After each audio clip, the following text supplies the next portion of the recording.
everybody. Welcome to MoMondays. For those of you who don't know me, I'm your host, MC Tina Dietz. Thank you for coming out this evening. I'm super glad to see everybody tonight.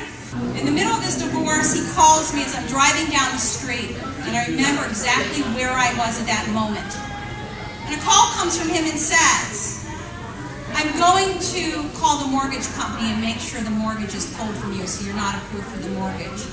And I'm going to my lawyer and I'm going to ask for custody of the children. Now I knew he wasn't going to get that. But at that moment I felt like the last thing had been taken away from me. I had worked for my now ex-husband and I found that if you ask for divorce, they fire you.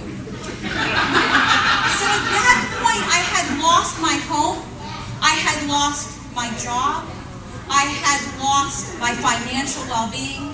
I had lost most of my friends, as many of you who have been divorced understand. Most everything in my life. And now he was even trying to take my children from me. And at the exact moment that I realized that everything I had or was is gone, I remember this moment of clarity and I thought, well, God, you've emptied my basket.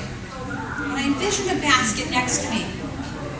And the very next thought that replaced it was, I have to believe that you know how to refill that basket better than I could ever imagine.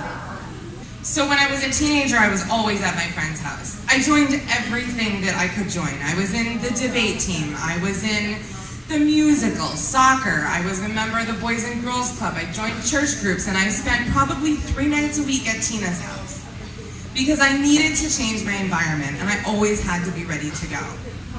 And so when I was 17, I got in my 1986 Dodge Aries K with an AM radio and no air conditioning, and I drove to California. And I went to college in Los Angeles for 4 years. And I drove that Dodge Aries K back and forth as many times as I could until it died. And it died on Sepulveda Boulevard in LA, right near the airport. If any of you know LA, that's not a really good place for your Dodge Aries K to die. But the point was, I went whenever I could. When I was in Los Angeles, I was the first woman on my mother's side of the family to go to college. The first woman that didn't just get an associate's degree or a vocational degree. I was there on a half scholarship. And I'm not stupid. I don't just grab the suitcase and go become a showgirl. No, I go to a small Catholic college because I know my family will think it's safe. Basically what happened is I managed to get a 2-year college degree and raised my daughter, was a young single mother, and in my early 20s, an opportunity to work with National Reggae magazine was on my doorstep, and it sounded really fun and really cool, but the job that I had at UB as an administrative assistant didn't want to give me the flex and flow to explore this opportunity on a part-time basis. So I decided to release the job. And I've never really had a contingency plan. My contingency plan is me. How powerfully can I keep showing up and keep showing up and keep showing up in the face of great challenges and great discomfort and all the other crazy, awesome, funky, wild things that life throws your way? You know, I'm in my 50s, and I grew up in a time period where nobody spoke about mental illness, and my mother was mentally ill. So there was a lot to deal with. I never found it safe to say things because I didn't know what would set her off. I wouldn't tell everything that was happening in my life because I never knew what the reaction would be.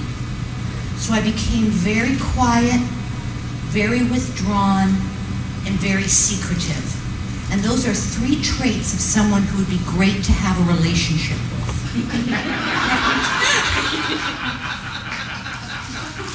And then as time went on, I had to hide her from other people.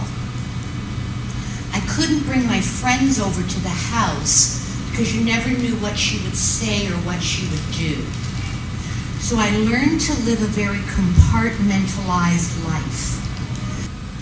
So I want to acknowledge each and every one of you for being on this journey with us this evening, for supporting the speakers and being so gracious with your time, and for making every day a Mo Monday. Thank you so much for coming out tonight.